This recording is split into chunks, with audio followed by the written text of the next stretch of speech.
Hi and welcome to Cheeky Crypto Uncensored. It's fantastic to have you with us for another video, and we've got a lot in store for you today.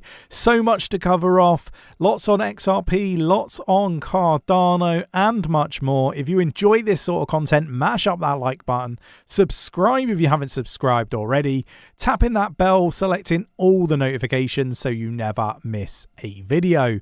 And, give this a repost and a like if you're watching on Twitter. All the links are in our bio on Twitter or in the description of this video on YouTube. Right, let's get down to the desktop. Okay, so we're going to start here on coin market cap. The total market cap of all crypto globally is at, you guessed it, $1.05 trillion, up 0.02%. It's just sideways, and you'll never guess, but Bitcoin is at 26,134.91. It's barely moved in 24 hours. It's almost become a stable coin. God help me for saying that. But no, look, jokes aside, we got some sideways movement. We always kind of said Monday was going to be an interesting day. I think this week we're going to see some volatility. It's just a matter of time before that volatility starts to happen. But, let me know your thoughts and opinions on Bitcoin at the moment. What's your expectations for Bitcoin in the coming days?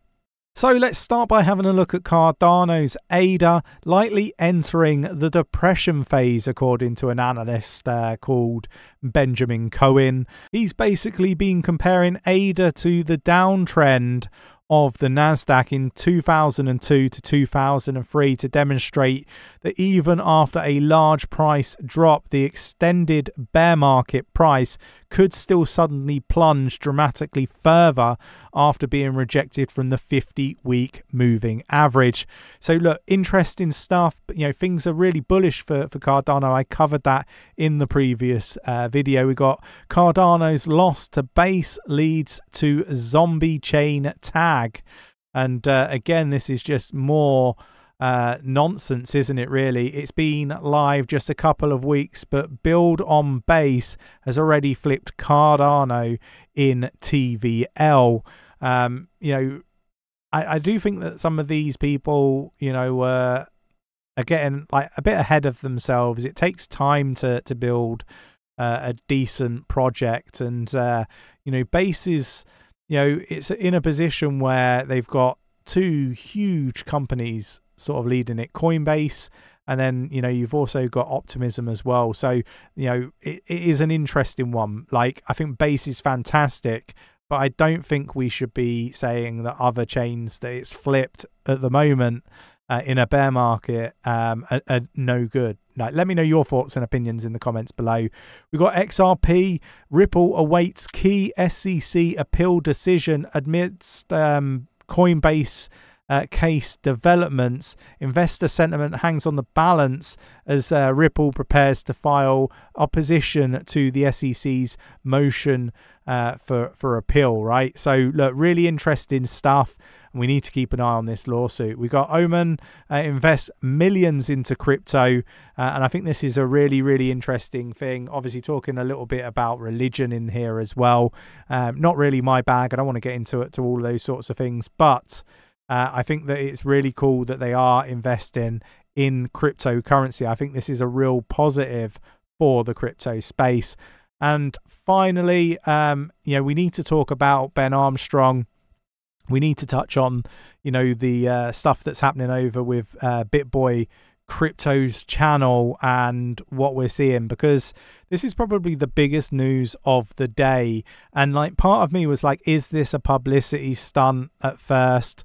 I'm not really going to get sort of embroiled in, what's being posted on Twitter and so on. And I didn't really want to sort of comment too much on this because I think there's lots of different things that could be at play, and I think it would just be speculation. But according to posts that have been put out by the Hit Network, Ben Armstrong has been removed from BitBoy Crypto. What could be the reason is kind of what this article is saying. There's a few different reasons that are coming to light.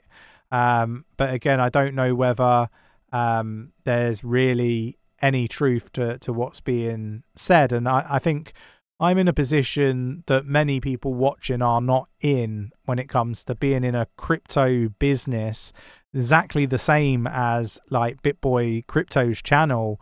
In essence, we're trying to grow, we're trying to expand, we're bringing people in. And one of my I guess experiences that many people wouldn't understand is there's lots of snakes out there. There's lots of people that you bring into your business, and you know they're in it for themselves. They want to become the stars of the channels. They want to go off and do their own things. We've experienced all of this with scumbags coming into our business, and leaving and doing their own thing. Right now, it could be something very, very similar with 𝗕𝗘𝗀𝗰𝗍𝗀𝗧's channel. Right, we have them saying that it's due to a relapse and substance abuse, but like my experience leads me to believe that that could be true, but that could also be dishonest. And I think we need to really take a step back and watch what plays out. And there are they're all humans involved in this, right? Like I'm not on any side, just to be really clear, and I'm really not too fussed what happens either way. But what I would say is you've got Ben here. This is Ben. TJ and Justin have attempted a coup at my company. Just confirming what is going around. It's true. There has been a mutiny at 𝗕𝗘𝗀𝗰𝗍𝗀 and Hit Network, but it won't work. They have no leverage, is kind of what Ben's saying. I think he's going to come out and do some sort of announcement or, talk about stuff. It's going to be interesting to see how this one develops. But what I would say is, there's some really hurtful stuff being posted on social media, whether you like somebody or not. I think there's levels to the abuse that is being seen, and we shouldn't really sort of jump on the bandwagon with all of this stuff. My experience leads me to highlight the fact that you can run a business, bring people in, and those people might be very, very bad for your business, and they might only have their own intent, like their own their self at heart, right? And might not really actually care about the business and what's right for the business. There's a lot of people that come into these sorts of companies looking to get a platform to go off and do their own thing, or looking to do something like what we're seeing here with 𝗕𝗘𝗀𝗰𝗍𝗀's channel. So I think if you're an owner of a channel, I'd be watching this very, very closely and seeing how it all transpires. Like I say, it's going to be interesting to see, for I guess entertainment purposes as to what goes on moving forward. But just remember that these are humans at the end of the day, and this is probably a really stressful situation for everybody involved. And my experience tells me that you can't really believe either sides. You really got to kind of see what the truth is, and that takes time, right? But let me know your thoughts, your opinions on all of this stuff going on. Craziness to wake up to this, and I honestly thought this was some sort of publicity stunt. Hopefully it doesn't transpire to be just that, and hopefully the right thing is the outcome, whatever the right outcome is for this situation. Hopefully that will play out, and we will all kind of get an understanding of what actually happened and what the right outcome would be. Let me know your thoughts, your opinions in the comments below. I hope you enjoyed today's video. If you did, mash up that like button, subscribe if you haven't subscribed already, tap in that bell, selecting all the notifications so you never miss a video, and I will catch you in the next one. Take care.